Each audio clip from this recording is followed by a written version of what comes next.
Demi konten, dia suka ngeprank orang-orang. Sampai pada suatu hari dia kena batunya weh. Dia ngebuat prank konten KDRT. Dan akhirnya si konten kreator ini bernasib di... Guys, begini nih azab untuk manusia yang telah melakukan prank KDRT. Ingat ya guys, KDRT itu bukan untuk bahan bercandaan, itu masalah yang serius. Jadi ceritanya ada seorang konten kreator yang kerjanya itu suka banget ngeprank kan guys. Nah, demi konten dia rela melakukan apa saja. Demi konten dia suka ngeprank orang-orang. Karena dari konten-konten tersebut dia bisa menghasilkan uang yang benar-benar banyak. Sampai pada suatu hari dia kena batunya weh. Dia ngebuat prank konten KDRT, sementara kita tahu KDRT itu tidak untuk bahan bercandaan. Dia melakukan prank tersebut ke kantor polisi. Dia ngeprank polisi dan membuat laporan seolah-olah dia telah melakukan KDRT, padahal itu cuman prank. Nah, karena hal itu banyak orang yang gak suka sama yang dia lakuin, karena menurut orang-orang ini tuh udah gak bener. KDRT itu tidak untuk dijadikan prank, itu adalah masalah yang serius, terutama untuk wanita. Nah, karena hal itu si konten kreator ini banyak dihujat sama orang-orang kan.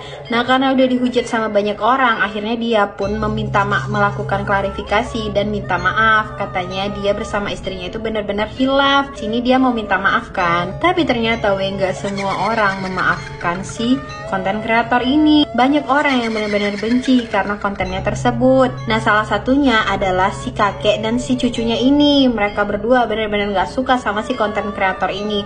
Karena katanya si konten kreator ini udah sering banget melakukan kesalahan, terus ujung-ujungnya minta maaf, terus ujung-ujungnya klarifikasi dan minta maaf, tapi dia gak pernah dapat hukuman. Kata si kakek ini sudah seharusnya dia mendapatkan hukuman agar si konten kreator tersebut tidak semena-mena lagi dan tidak sembarangan lagi mengupload konten dan ngeprank orang-orang. Dan ternyata si kakek dan si cucunya ini adalah orang yang suka menghukum konten kreator yang sering ngupload konten yang tidak pantas dan suka ngeprank orang-orang.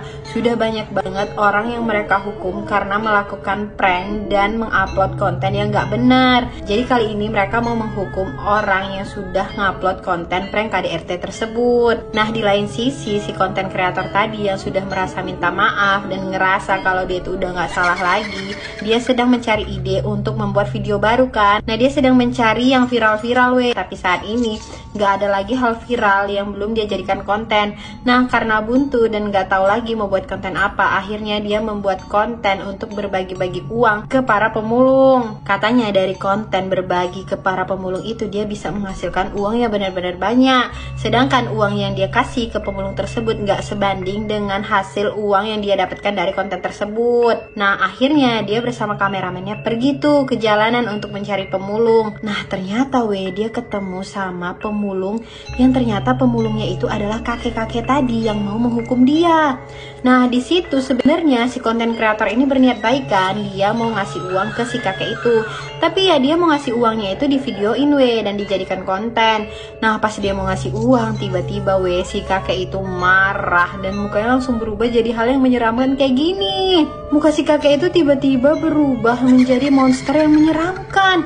Di situ si konten kreator ini benar-benar takut sampai akhirnya dia tuh terjatuh dan pingsan Nah, saat dia bangun ternyata dia sudah berada dalam posisi terbalik. Dia diikat sama si kakek dan si cucunya tadi. Kata si kakek dan cucunya itu, ini adalah hukuman yang setimpal agar si konten kreator ini benar-benar kapok dan gak mengulangi kesalahannya lagi, supaya dia tidak lagi melakukan kesalahan dan ujung-ujungnya klarifikasi dan minta maaf.